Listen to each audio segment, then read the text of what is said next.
안녕하세요. 김태현 목사입니다. 뚜벅뚜벅 메시지. 오늘은 요한계시록 8번째.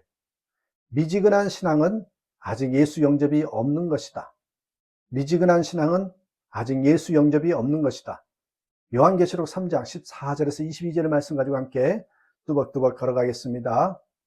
요한계시록에 나오는 7교회 중에 마지막으로 라오디게아 교회는 주님으로부터 칭찬 한마디 듣지 못하고 책망만 많이 들었습니다.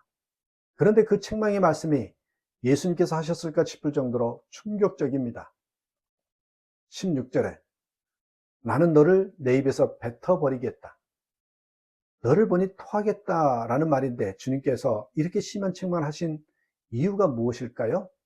한마디로 미지근한 신앙이었다는 것입니다. 미지근한 신앙. 15절에서 나는 내 행위를 안다 하시면서 너는 차지도 않고 뜨겁지도 않다 하시며 미지근하여 입에서 뱉어버리겠다 하고 말씀하시죠. 여기서 말씀하신 미지근한 신앙이 어떤 신앙인지 19절에서 너는 열심을 내어 노력하고 회개하여라 말씀하신 걸 보면은 열심이 없는 신앙 상태임을 알 수 있죠. 이 말씀은 우리에게 또 다른 충격으로 다가옵니다. 이 메시지를 듣는 분 중에 상당히 많은 분들이 자신이 신앙생활을 열심히 하지는 않는다고 생각하실 것입니다. 그러나 미진한 신앙생활을 한다고 예수님으로부터 이런 책망을 받을 것이라 생각하는 사람은 드물 것입니다. 그렇다면 그대로 있을 리가 없는 것입니다. 미지근해도 방탕한 삶을 사는 것보다는 낫지 않겠습니까? 교회 안 나는 것보다는 낫지 않겠어요? 그러나 스스로 신앙생활을 미지근하게 한다고 생각하는 사람은 정신 차리고 말씀을 들어야 합니다. 19세기 영국 교회를 이끌었던 제이시 라일 목사는 세례받고 교인으로 등록하였다면 자동으로 거듭난 사람이 되고 천국 백성이 된다고 여겼던 당시 영국 교회에 하늘에서 떨어진 거룩한 폭탄과 같은 존재였습니다. 그는 설교 중에 이렇게 말했습니다. 안타깝게도 구원에 이르는 믿음이 없고 그리스도와의 진정한 사귐이 전혀 없는 게 분명한데도 죽으면 천국에 갈 거라고 말하는 사람들이 있습니다. 하지만 이런 사람들은 천국에 적합하지 않습니다. 여러분들은 이 땅에서 그리스도를 높이지 않습니다. 여러분은 그분과 전혀 교통하지 않습니다.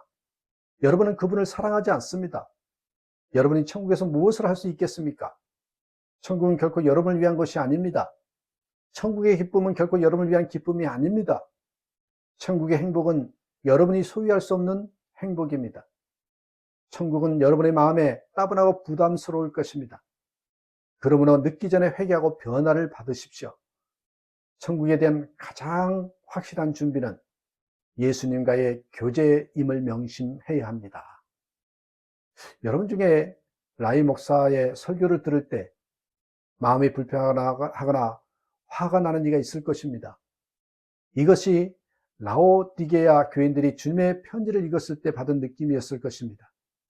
그들은 자신들이 주님으로부터 이런 말씀을 듣게 되리라고는 상상도 못했을 것입니다. 그들은 스스로에 대하여 자부심이 강했습니다.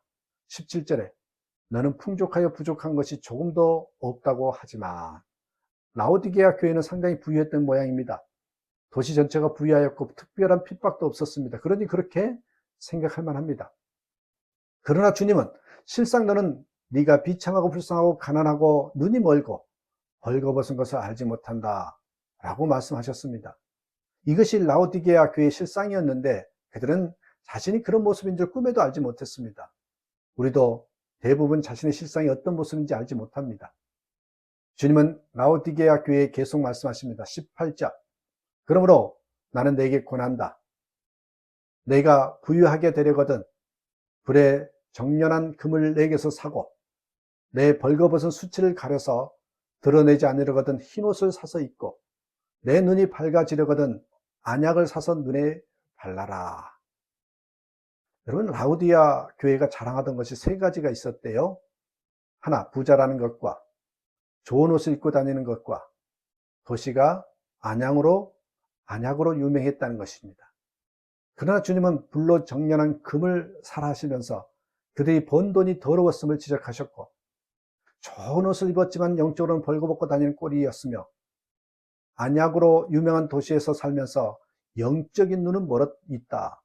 그것을 이야기하는 겁니다. 이 모든 것은 예수님으로만 해결되는 것입니다. 그래서 주님은 3번이나 반복하며 내게서 살아, 내게서 살아, 내게서 살아 하셨습니다.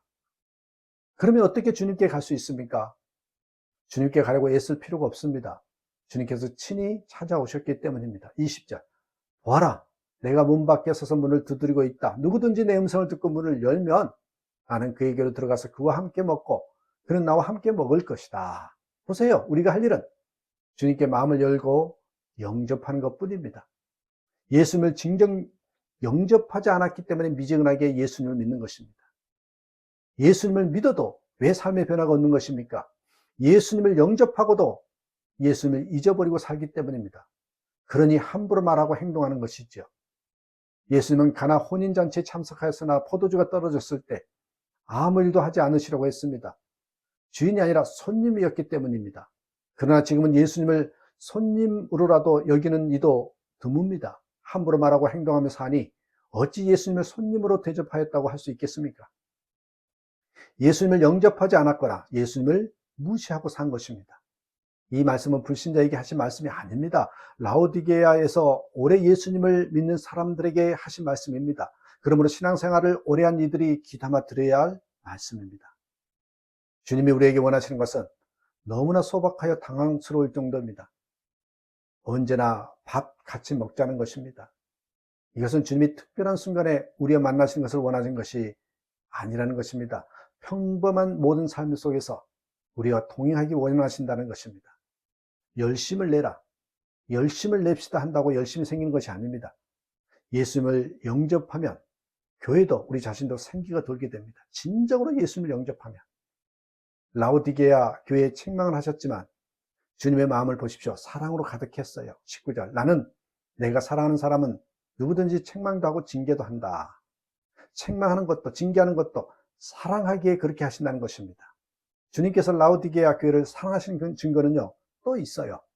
20절에 내가 문 밖에 서서 문을 두드리고 있다. 여러분 계속 문을 두드리시는 주님을 생각해 보시기 바랍니다.